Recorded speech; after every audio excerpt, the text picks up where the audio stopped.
Okay, well, hello everyone. I'm Dr. David Bain, and I'm the Chief Scientist for Orca Conservancy. And I'll be talking to you about why southern resident killer whales need our help and what we can do.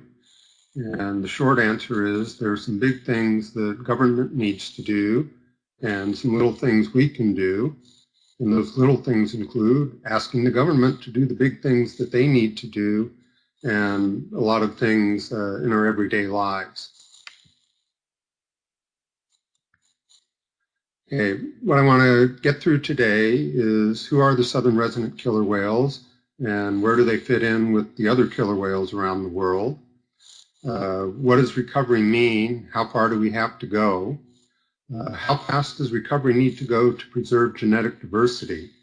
So one of the problems the killer whales face is there's been a lot of foot dragging. So over 10 years ago, the US and Canadian governments came out with recovery plans and very little has been implemented so far.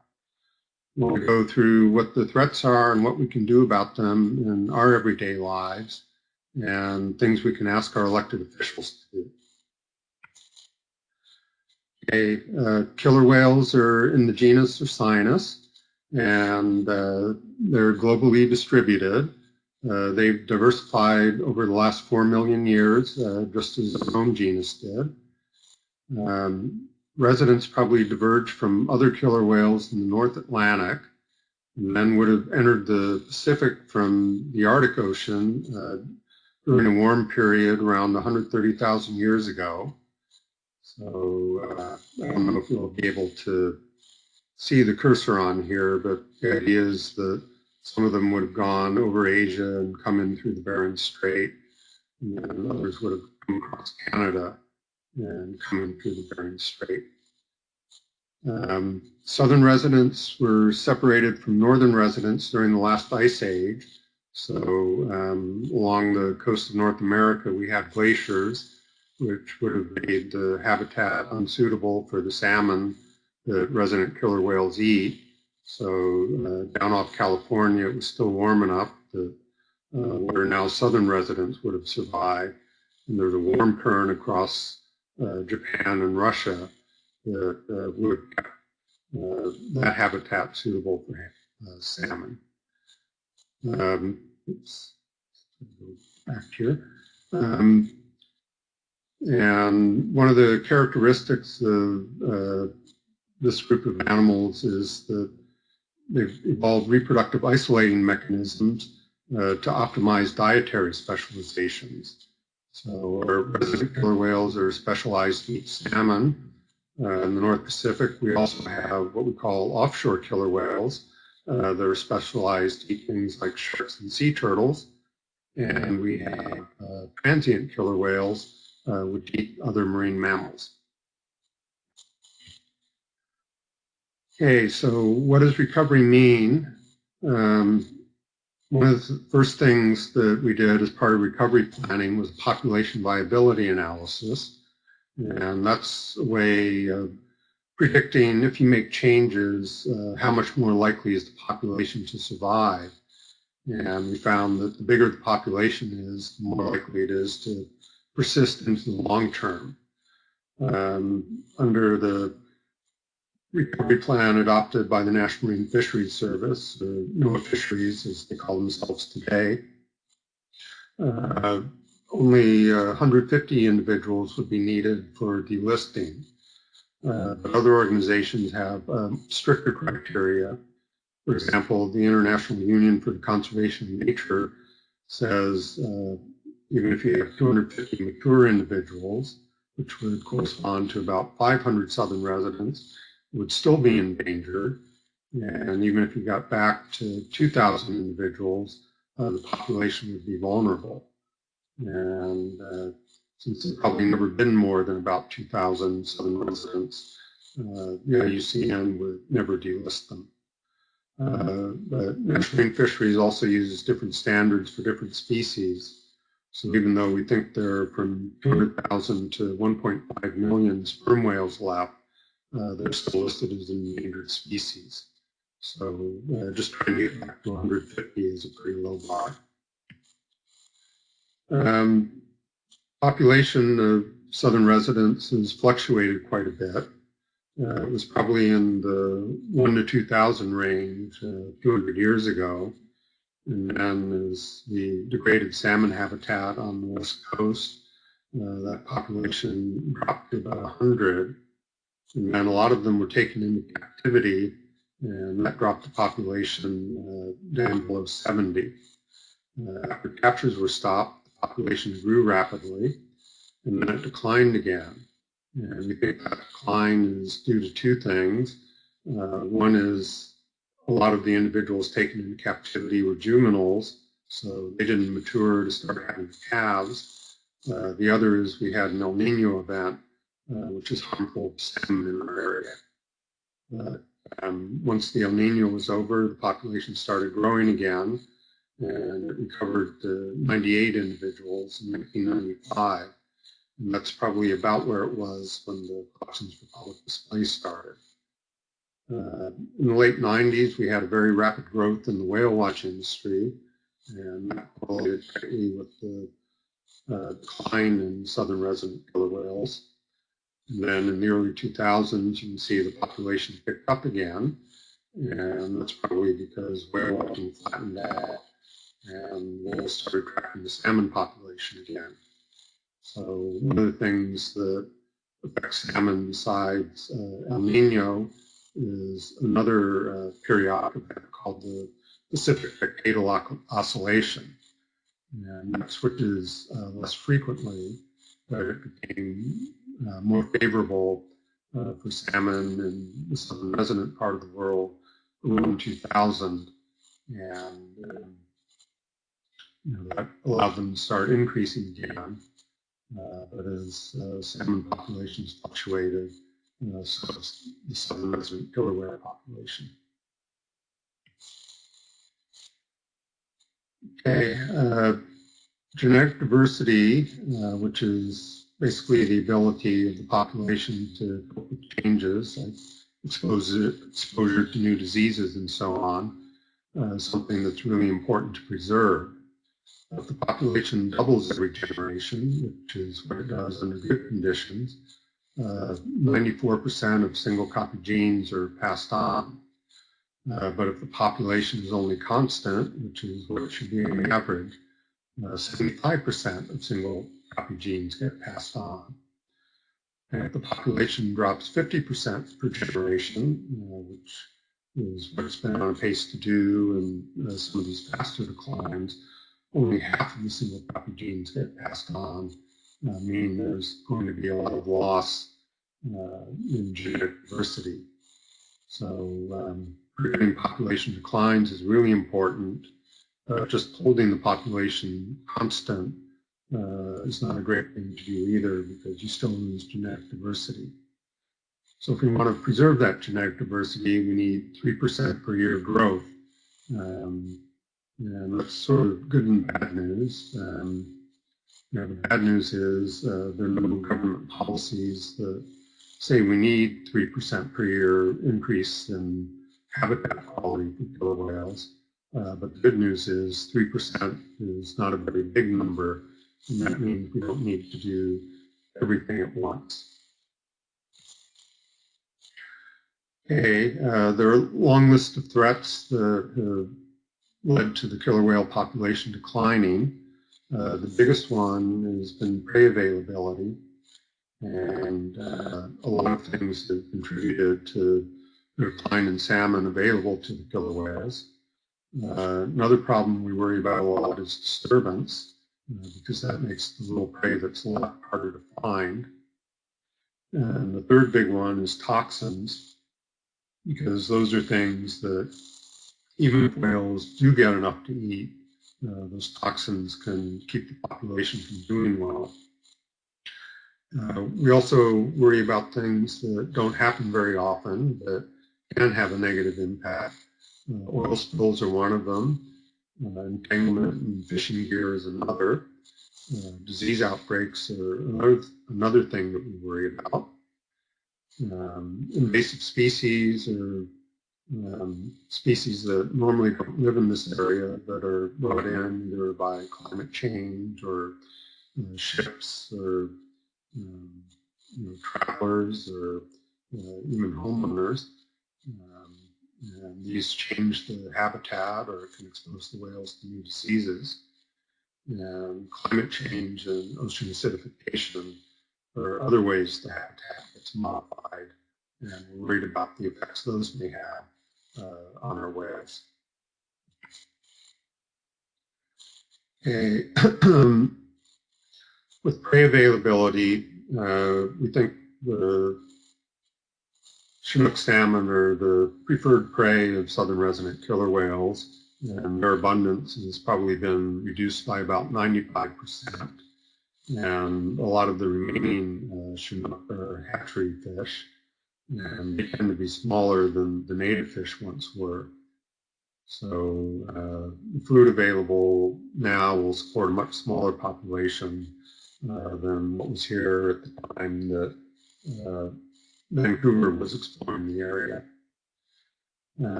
Prey availability is something that's hard to change very quickly.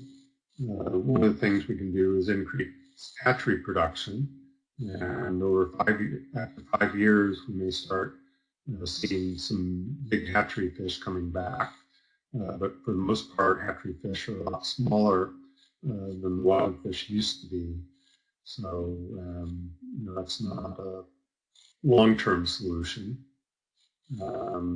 Another thing we can do is change our water management policies and dam removal. So one of the things we're looking at right now is trying to increase flow over dams as a way to increase juvenile survival as they're trying to move out to sea. And then even better would be removal of dams. We've done that in the Etowah River system, and we're starting to see new habitat recolonized. Those are things that can have an impact on a 5 to 10-year time scale.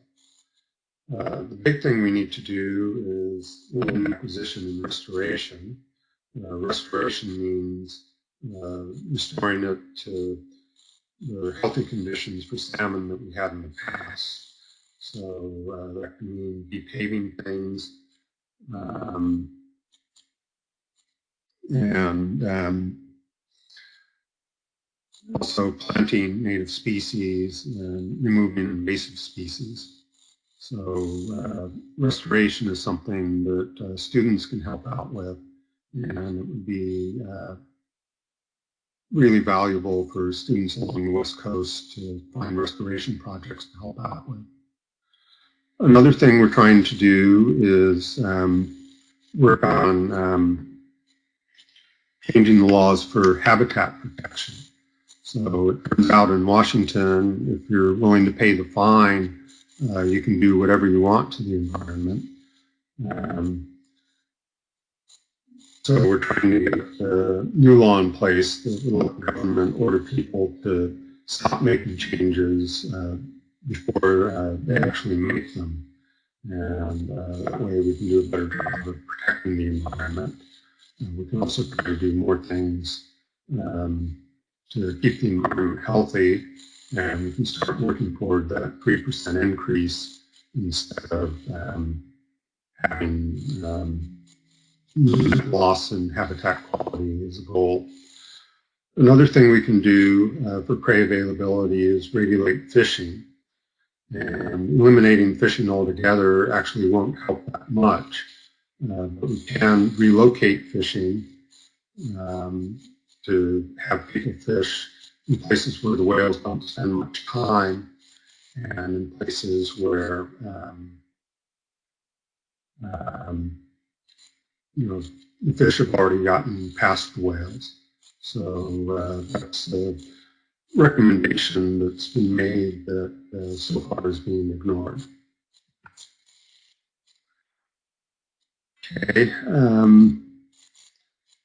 Disturbance is something that can be done to benefit the population with no time lag.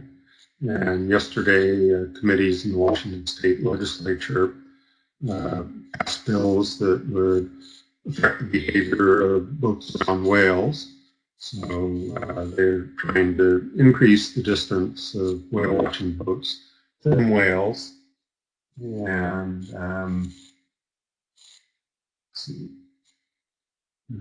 also try to slow them down. And let's see if I can get this to work for you. So this is what a boat sounds like when it's going slow. And in a second, I'll play for you what the same boat would sound like going fast. So you can hear the boat going fast is much higher pitch, which means it will interfere more with killer whale echolocation, and it's also quite a bit louder. So we're trying to move those boats farther away from the whales to help create a quiet zone. And we think that these two changes will significantly help make the water quieter and make it easier for the whales to find food. Another thing the state legislature is working on is replacing the power units in their ferries. So it turns out the Washington State ferries operates the ships that spend the most time operating in killer whale habitat. And they want to go to a hybrid design that would let them run on a quieter electric-only mode when they're near whales, and also slow down to try to be quieter. And shipping is also looking at slowing down to try to be quieter when they're near whales. I think they also seem to be open to other means to be quieter. Marine energy production is something that is nice because it's carbon-free energy, but if you put it in critical habitat, you're making a lot of noise and creating other disturbance where the whales are trying to forage. So that's something that, while it's good in concept, you need to be careful about where you put it.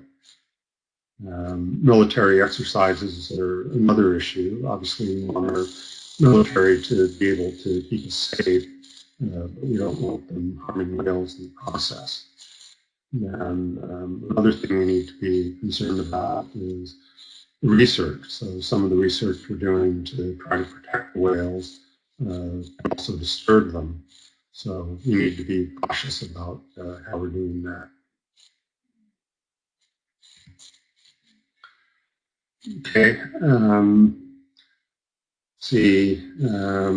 This is just what some of the research looks like. So part of our work was to try to look at what whales do when no boats are around, and that meant we needed to watch them from shore. And the instruments you see on the tripods are basically telescopes that keep track of what direction they're pointed. And for the older students out there that have learned trigonometry, you can use that angle and the height you are above the water to calculate where in the world the whales are, and that lets you do things like measure the speed of whales, measure the speed of boats, and the distance between boats of whales, and then you can study how that affects their behavior.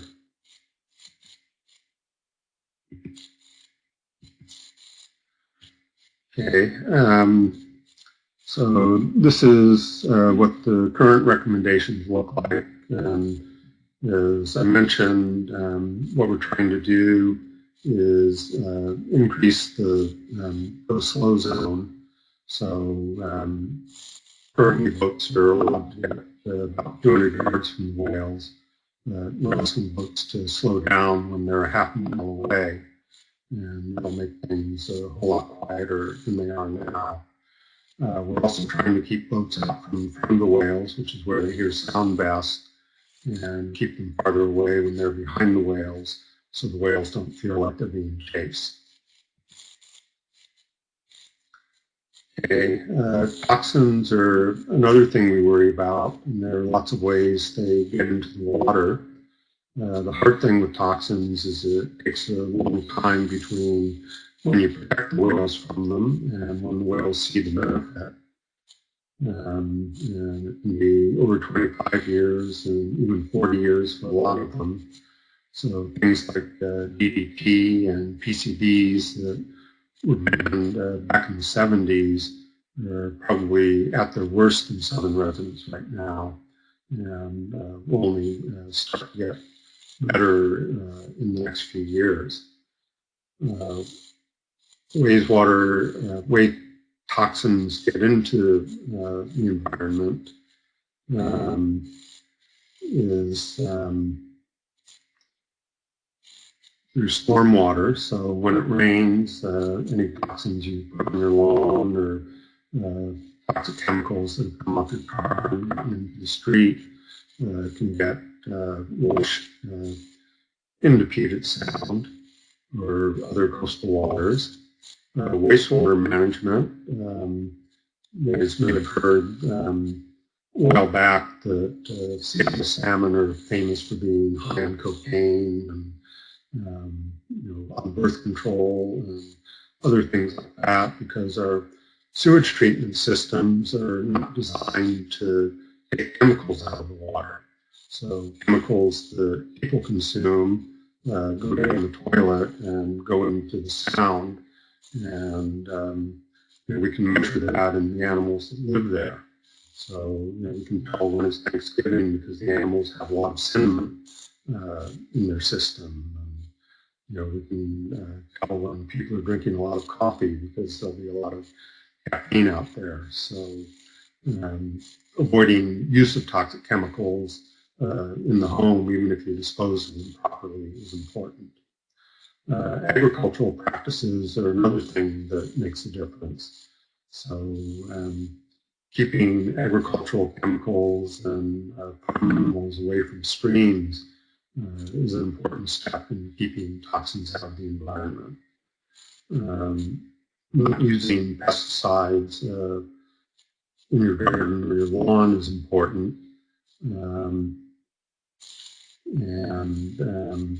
Reason is that those kill insects. And it turns out that the insects are the food for the salmon that are growing up in the streams. So if those salmon don't get enough to eat, then the salmon don't survive. And if the salmon don't survive, there's no food for the whales.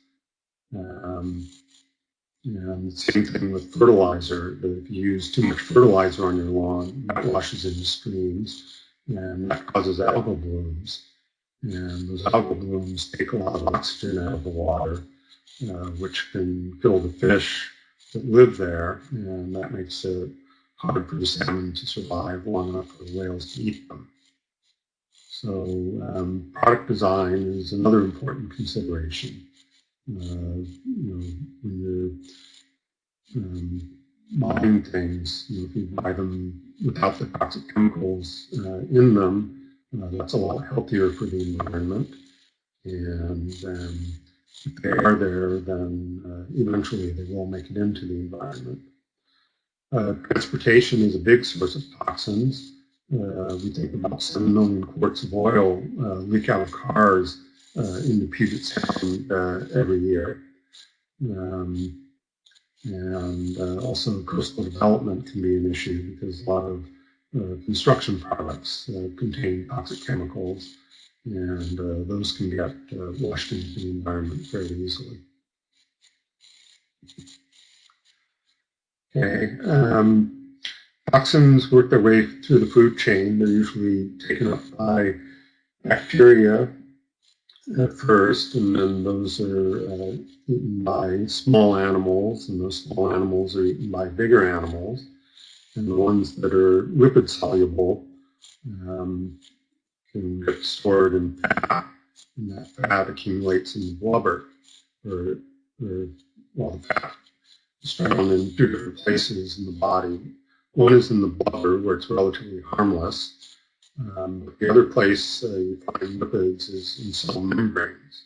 So every living cell has a membrane, and those toxins can dissolve in the membrane. And when they do, they change how the cell functions. And the 2 concerns we have for the whales with that, one is it can lead to developmental abnormalities, and that causes calves to either be stillborn or they can die shortly after birth. So a couple of years ago, we had a calf that died inside its mother and started decomposing there. And the calf ended up killing its mother as well. And this last summer, you probably heard about the whale that gave birth to a calf that died half an hour later, presumably because of those developmental abnormalities. And she tried for over 2 weeks to revive it, but of course that was impossible, and she was unsuccessful.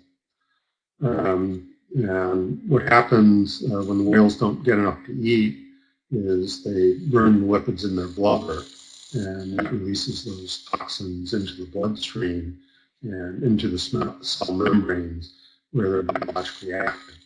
So in times when prey is scarce, those toxins have a much bigger impact on the whales.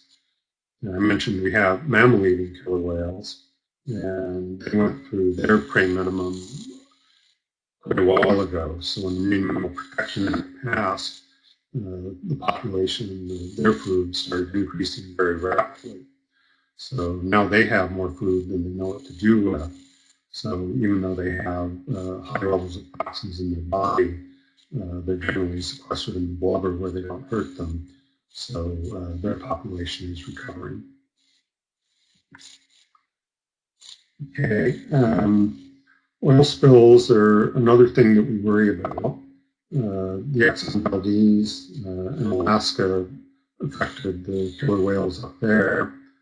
And was a big source of mortality, and and we worry about the same thing happening here. But we could also have oil problems from smaller spills.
So am I back now?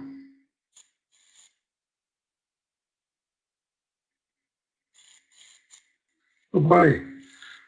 Okay, so anyway, preventing oil spills is the big thing we're working on, because that could kill off whales in a very short period of time. There would be nothing else we could do to recover the population after that.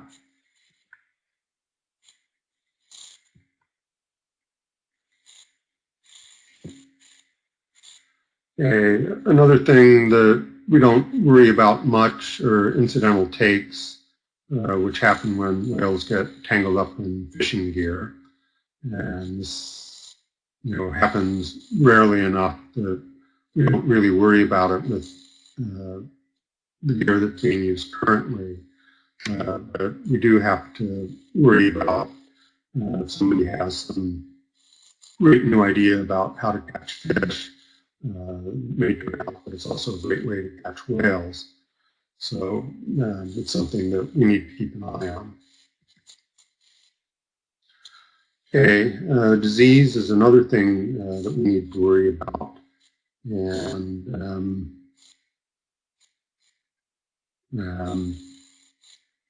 it's sort of a normal part of life, but with southern residents, they have impaired immune systems from all the toxins they've been exposed to. And also with climate change, they may be exposed to diseases that they haven't been exposed to for a long time.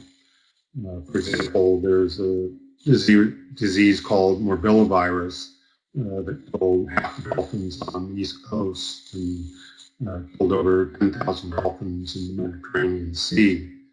And that's not found in the Pacific Northwest, but it is found off California. And now that the water's getting warmer, we're starting to see warm water species like common dolphins and bottlenose dolphins that back when I started my work were never seen north of Monterey Bay, are now up here in the Salish Sea, sharing water with southern resident killer whales. So that may be a way to introduce disease. Another problem we've had is somebody decided it would be nice to import eucalyptus trees from Australia. And it turns out there's a fungus that grows on eucalyptus trees that can infect cetaceans. And we have what's called an unusual mortality event, where a very large number of harbor porpoises died. And it was traced to the fungus that came in with the eucalyptus trees that were planted on Vancouver Island. And at the same time that we lost a lot of harbor porpoises, we lost a few southern residents. And we didn't find their bodies, so we don't know if the eucalyptus trees are responsible. But that's another example of disease being introduced that even a population with a healthy immune system might have had trouble with. And as I mentioned before, wastewater is not designed to take out toxins. It is designed to kill a high fraction of organisms, like it may kill 99.99%.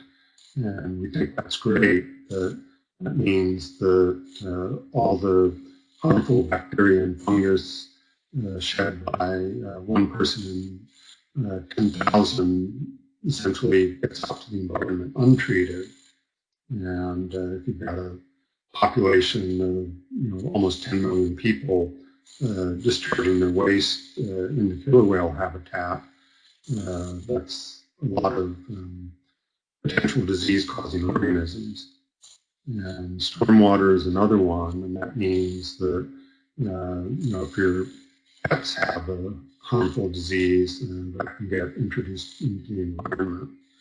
And we know that terrestrial diseases are making it out there because we're finding antibiotic resistance. So one of the things that I've been able to do is collect blows from wild killer whales and then we put them onto culture dishes and see what grows, and then we test the growth for antibiotic resistance. And we found about a dozen different species that are resistant to antibiotics, and collectively they're resistant to about a dozen different antibiotics.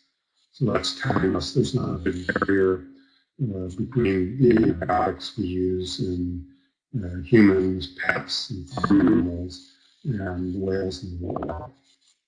So that means if you don't need antibiotics, don't use them. But if you do need them, feel free to go ahead. Another thing we can do is prepare for a disease outbreak.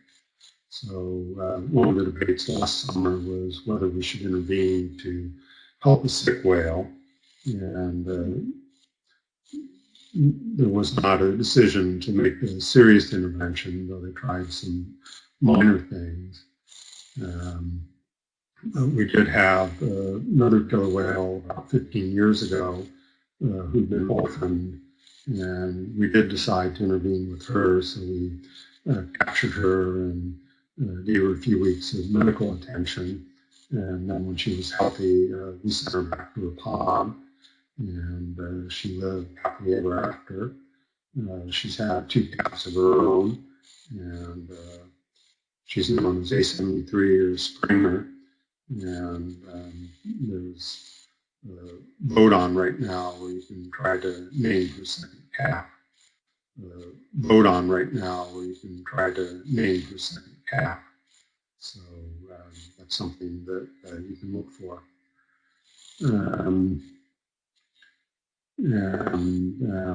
So anyway, whether we want to respond to sick killer whales is something that's being debated right now. And if we decide that we do want to do it, developing the infrastructure is something that we need to work on.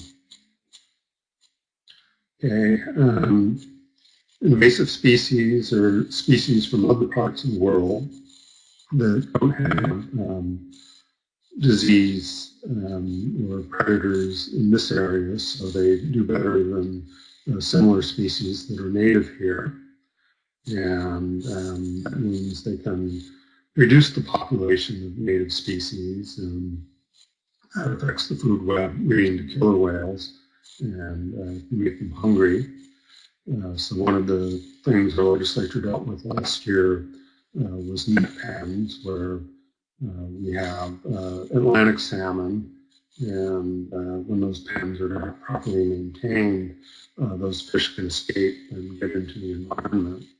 And the diseases that they bring with them can also get into the environment. So that's something that's being phased out in the state of Washington, and British Columbia is looking at doing the same thing.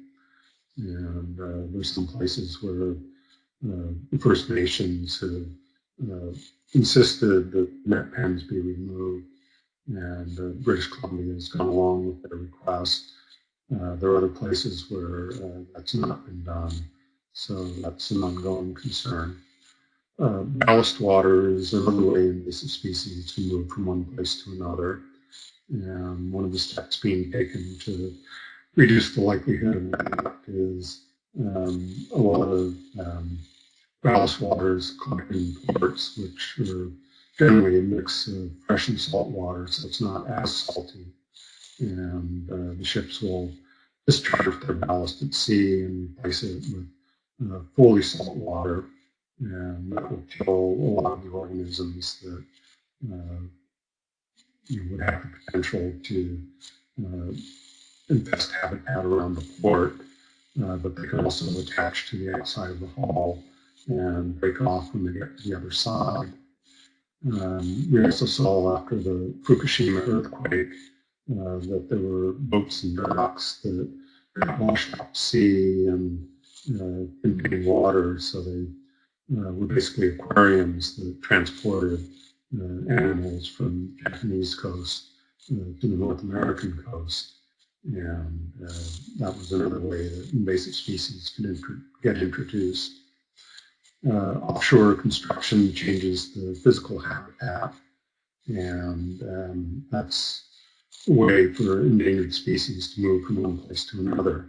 For example, if a species needs hard habitat to do well, and you start building, say, offshore wind farms, and each of those windmills becomes a stepping stone for invasive species to move across soft sediment and would not otherwise be able to travel across. So irrigation programs is something students can get involved in as a way to help limit invasive species. Okay, carbon dioxide in the atmosphere is a problem, both because it warms the climate and also because it reduces the pH of the ocean. And what warm climate means is that disease organisms grow faster inside the salmon and are likely to kill them either before the whales have a chance to eat them or before they have a chance to spawn, meaning there won't be food in the next generation. We also talk about diseases being able to move from warm areas to killer whale habitat that they haven't been in for a long time. We also expect to see an ice-free Arctic, which will give a lot of organisms a chance to move back and forth between the Atlantic and the Pacific, and that can have negative consequences as well. Sea level rise is another thing we expect to see, and a lot of the nearshore environment is built on already, which means that the sea level rises instead of natural habitat that supports marine salmon. The nearshore environment will be streets and seawalls and things like that, and there'll be less food. Another thing with climate is changes in droughts and floods. Floods can wash away salmon eggs, so they never hatch. Droughts can dry out salmon eggs, so they never hatch. There'll be changes in salinity, which won't be a direct problem for the whales, but it may be a problem for the food they eat. And the lower pH in the ocean is a problem because a lot of marine organisms make shells, and they start making those when they're putting larvae. And if the pH is too low, those shells will dissolve faster than they're produced, and that means that that whole layer of the food web will be missing, and all the things above it will be negatively affected. Okay, so killer whales do have some legal protection. There's a Marine Mammal Protection Act, which is supposed to protect them from intentional harm. There's the Endangered Species Act, which does the same thing, but it's also designed to protect critical habitat. And it's also stricter, meaning that you can't do any intentional takes that are likely to harm the species. So that means that under the Marine Mammal Protection Act, in theory, you could get a permit to take them into captivity, but you can't do that under the Endangered Species Act. Canada has a Species at Risk Act, and as I mentioned earlier, Washington State is working on updating its laws to protect orcas. Critical habitat is an area where we're not supposed to degrade the habitat in a way that jeopardizes the continued existence of the species. And you can see from the map here that almost all of the inland waters in the U.S. are protected. The exception is Hood Canal. And the reason that was exempted is that southern residents haven't used that since 1995. There are probably a couple of factors there. One is the fish runs in Hood Canal were severely diminished by the early 80s. So southern residents didn't have much interest in going in there. And then they put in a new bridge, which southern residents don't seem comfortable crossing. So even though there's been a lot of work done to restore the fish runs to much higher levels than were there when southern residents stopped going in. They don't seem interested in going back. There are also some areas that are exempted for military exercises. The bad news is that most of the killer whales, meaning whales in K&L pods, spend most of the year, meaning from November into June on the Pacific coast. So years ago, National Marine Fisheries was asked to add critical habitat along the Pacific coast, and they haven't made a decision about what to do about that yet. So that's something that encouraging government to take a big step would be pretty important to get the coast from the northwest tip of Washington down to Monterey Bay in California added to critical habitat. Would be something that would significantly increase our chance of recovering southern residents. So in summary, prey availability is something that we can all be working on. As individuals, we can participate in restoration. And for those of you living in Illinois, you can make financial contributions to groups doing restoration on the West Coast, and West Coast students can go out and spend their time doing restoration. You can support elected officials taking action that enhance fish passage. So dam removal is a big thing, and culvert replacement is something that the state of Washington just got a Supreme Court ruling that says they need to work on. But there are a lot of culverts not operated by the state of Washington that, if replaced, would help salmon out as well. We talked about having vessels slow down and stay farther away, and also discourage other activities in killer whale habitat, at least while the whales are present, that would disturb them. In toxins, we can minimize our use, and we can encourage government to clean up waste sites. And it turns out we can also help treat stormwater because vegetation is actually good at removing toxins. And there are things like rain gardens where you put a depression in the ground that would trap water and put plants in it that would take the toxic chemicals out of the water. And then the water can seep into the ground and move underground into streams. And it turns out that's a much healthier way to get stormwater into the natural environment.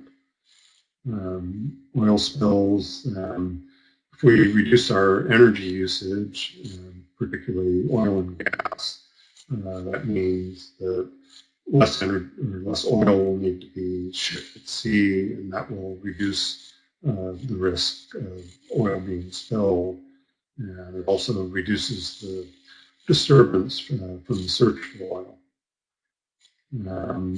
For incidental takes, people who eat seafood can limit their consumption to seafood that's been harvested sustainably. And for disease, if we avoid use of unnecessary antibiotics, and if we do want to plant species is part of our landscaping, that we only plant native species. And for invasive species, British Columbia and Washington for the next few years are the only places that are still farming Atlantic salmon, so expediting the close of that industry, but also other aquaculture with exotic species is something that we could try to avoid. So this slide has a list of some websites you can go to learn more about killer whales, and I'll try to go back through the questions that have come in and answer those for you in the time that we have left. Generally, they don't kill each other. If they get mad or in competition for mates. It turns out if they try to bite each other, residents are not sturdy enough to injure another whale without getting injured themselves. So if they do get mad and bite somebody, the whale that does the biting is not likely to be able to open its mouth for, say, 6 weeks. And that's a long time to go without food. So they generally don't try to bite each other. They do not eat fruit. They just eat other animals. And which animals they eat depends on where they live and what kind of killer whale they are. So killer whales, or some of the killer whales in the Antarctic will eat penguins.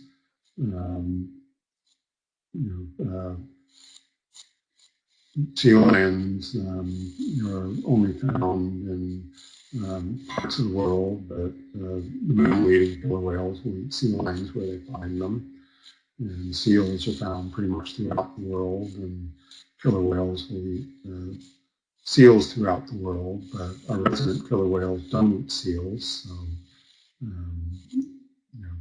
they won't eat them.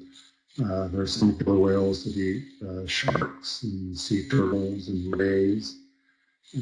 Every once in a while, it seems like they'll attack a deer or a moose that go swimming around from one island to another. Some of them may attack very small organisms, but may get some while they're feeding on other things. They're not known to attack people in the wild, but there is a report of a surfer being bitten by a killer whale and then released. Killer whales can get a lot of the same diseases we do, so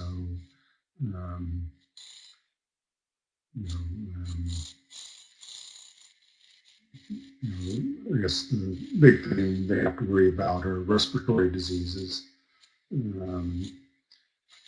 But they also get kind of the whale version of measles. So we're going through a human outbreak of measles, but measles, the kind that affect whales and dolphins, are very dangerous to them as well.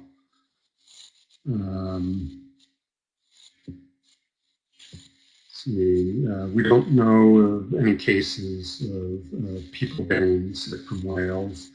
You should be staying far enough away from them that you can't be exposed to the diseases they have. But there are times that we do try to rescue sick whales and dolphins in captivity, and people are exposed to the germs that they have. And not from whales, but from seals, people have gotten bitten and gotten infected with the organisms that the seals have in their mouths. Whales generally did not get cancer, so none of the old whalers found cancer in whales, but we are finding in places where there are high levels of toxic chemicals that whales are starting to get cancers now. Let's see. Do orcas ever stop to sleep? Yes, they do. They have to be awake to breathe, so when they do take a nap, it's usually only for a few minutes at a time. But they can swim and sleep at the same time, so they don't necessarily stop. But sometimes what you'll see is they'll swim at the exact same speed as the current, so they keep coming up in the same place over and over again. And then northern residents have an area known as the rubbing beaches. And what they'll do there is they'll sink down to the bottom and they'll take a nap for a few minutes, and then they'll come up to breathe, and then they'll go back down to the bottom again to take a nap. And other times they just use the rocks to scratch their back instead of taking a nap.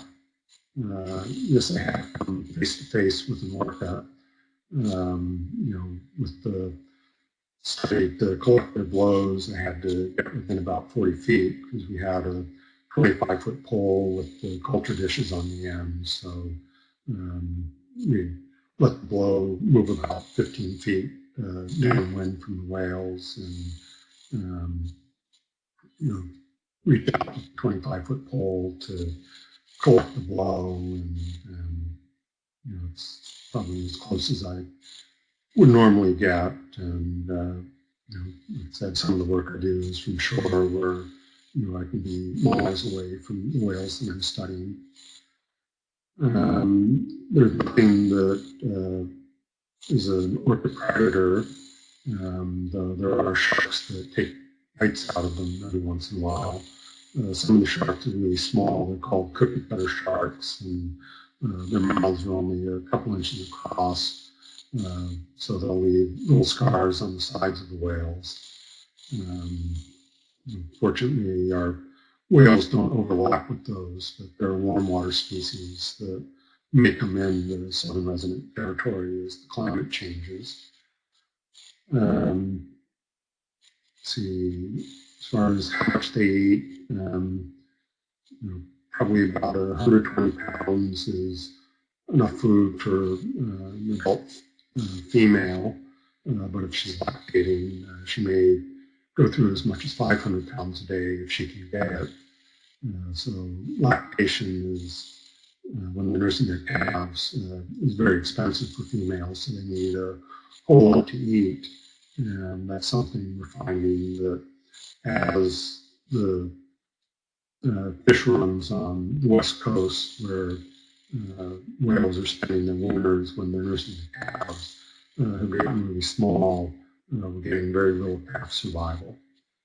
And then a growing male might eat, say, 180 pounds a day. Southern residents eat primarily Chinook salmon.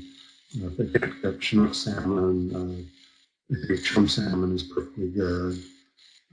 Coho salmon they'll eat if that's the only kind of salmon around.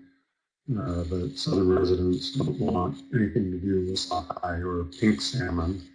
But there is a family of northern residents that seems to follow pink salmon around. So it's probably an important part of the killer whale diet farther north. Different kinds of killer whales get to different sizes. The mammal-eating ones, the males can get to about 30 feet long.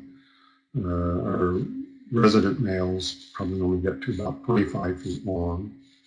And our resident females will be in the, say, 19 to 22 foot range when they're full grown. But there is a dwarf killer whale that lives in the Antarctic where the males only get up to about 20 feet and the females only get up to about 16 feet. And then my background is I have a Ph.D. in biology, but you can start studying killer whales before you do that. And one of the things that Orchid Conservancy is introducing is some new education programs that will give students the opportunity to start their own studies on killer whales. So even if you're a third grader, you can start doing important research that relates to killer whale recovery.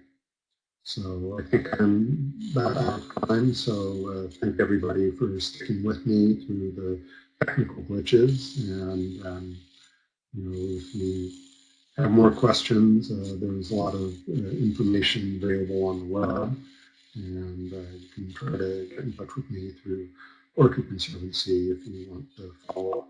So thank you very much.